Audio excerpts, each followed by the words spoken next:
Ministro Aguilar, muchas gracias por estar en la línea vía telefónica. Buenas tardes. Buenas tardes, con mucho gusto, aquí estoy. Pues muchas gracias. Explíquenos entonces de qué se trata esto que se ha dado y se considera ya como un avance jurídico trascendente. Se había tardado la Corte en dar una opinión sobre este asunto. Sí, bueno, en realidad la Corte resuelve los asuntos cuando nos los promueven y nos los piden. En esta ocasión fue la Procuraduría General de la República, ahora extinta, como usted dice, quien lo promovió y ahora tuvimos la oportunidad de resolverlo en el Tribunal Constitucional de México. Esto es para ponderar el derecho, lo que prevaleció ahí fue la ponderación del derecho humano de la mujer. Eso es muy importante, qué bueno que lo menciona, porque esto es lo relevante. Aquí el asunto no se trata de que aprobemos o no aprobemos el aborto, de que nos parezca bien o mal, ni siquiera hay una determinación a favor del aborto como control de la natalidad. Lo que estamos insistiendo y resaltando es el derecho de las mujeres a determinar su propia vida, su maternidad o no, que sean ellas las que lo decidan conforme a lo que les convenga o lo que quieran para formar su propia vida, y que no haya de por medio una sanción que las convierte en delincuentes, en sanciones penales, por haber decidido algo que estaba en su derecho o está en su derecho. Es un tema que sin duda polariza a la sociedad. Sin embargo, a partir de ya, usted díganos por favor, ministro, todos los jueces y tribunales de México están obligados a atender a este criterio de no criminalizar, no penalizar el aborto voluntario.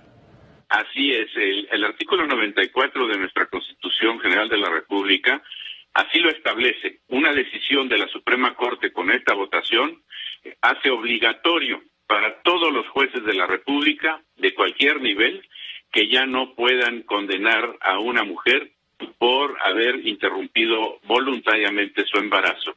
Desde luego, el aborto forzado, obligado en contra de la mujer, desde luego continuará siendo un delito y podrá sancionarse. Y es una determinación final, es inapelable. Absolutamente, las decisiones del Tribunal Constitucional son inapelables, aquí en México y en todas partes del mundo.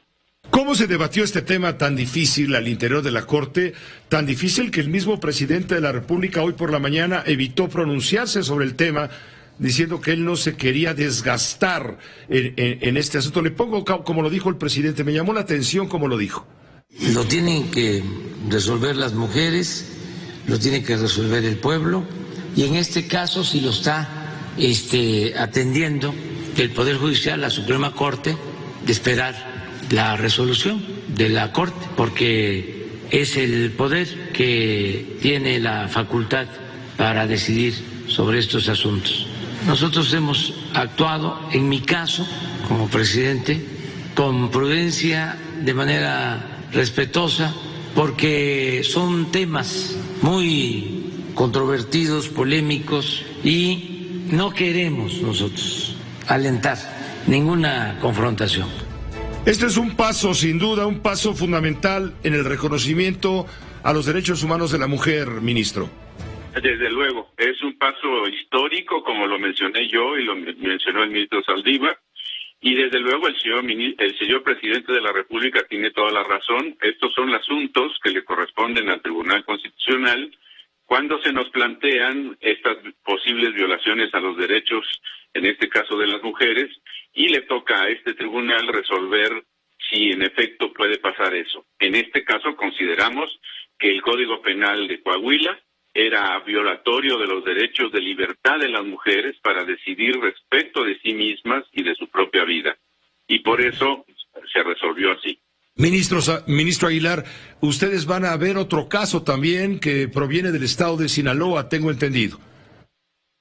Sí, también vamos a ver a continuación el jueves, que sesionamos de nuevo en el Pleno, vamos a ver otro asunto muy importante de la ponencia del ministro Gutiérrez Ortiz Mena sobre lo que se considera o no el inicio de la vida en la gestación. Ese es un tema también sumamente delicado que polariza a la sociedad. Así es. Pero nosotros nos basamos sobre todo, desde luego, y la sociedad lo entendemos, pero nosotros nos basamos en las cuestiones del derecho y de los derechos humanos, de la defensa de los derechos humanos, y conforme a los criterios de los tribunales internacionales y de la propia jurisprudencia de nuestra Suprema Corte. De tal manera que más allá de los pensamientos validísimos, religiosos, morales que tenemos todos, tenemos que resolverlo conforme a las normas de nuestra Constitución y conforme a la protección de los derechos humanos. Esa es nuestra finalidad. Queda claro, pues, que la Suprema Corte de Justicia no está optando por una posición moral. Está en la defensa de la Constitución, está en la defensa del derecho, más allá de creencias religiosas, éticas, etcétera.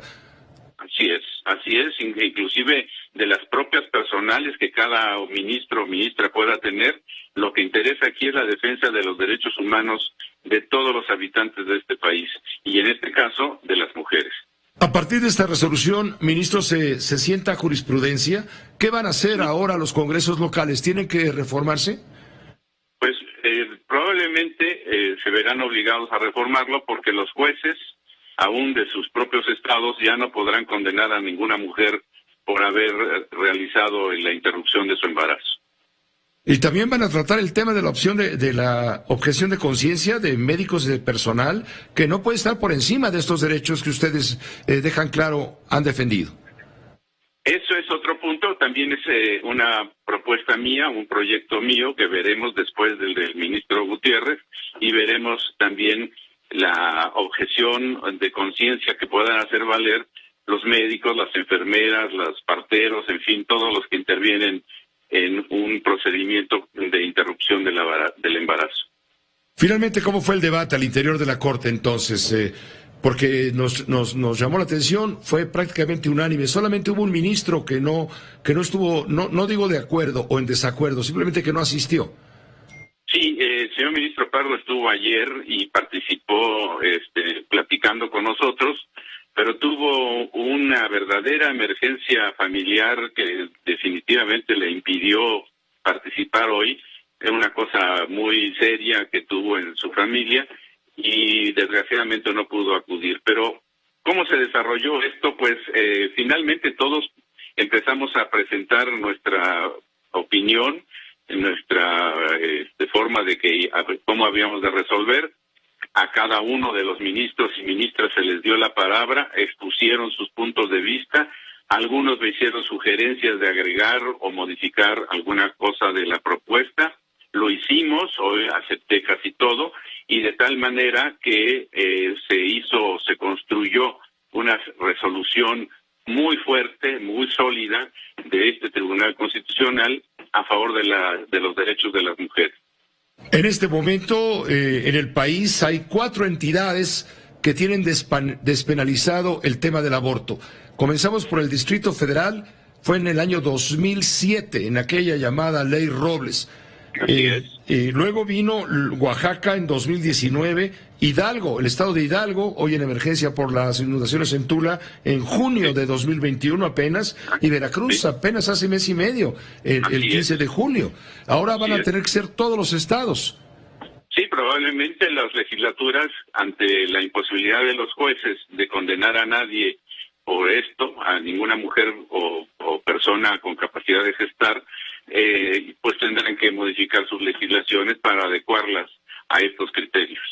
Pues muchas gracias, ministro, por tomarnos la llamada, por explicarnos detalladamente la discusión de fondo que, insisto, tardó, pues hacía 20 años que estaba esto puesto en la mesa y nadie se atrevía a entrarle. Sí, de hecho, en Latinoamérica, este es el primer tribunal constitucional latinoamericano que se pronuncia con toda claridad y firmeza respecto de este punto. Pues enhorabuena por la Suprema Corte de Justicia en este momento, que ha dado un gran paso hacia adelante. Muchas gracias. Esta fue una producción de Grupo Fórmula. Encuentra más contenido como este en radioformula.mx.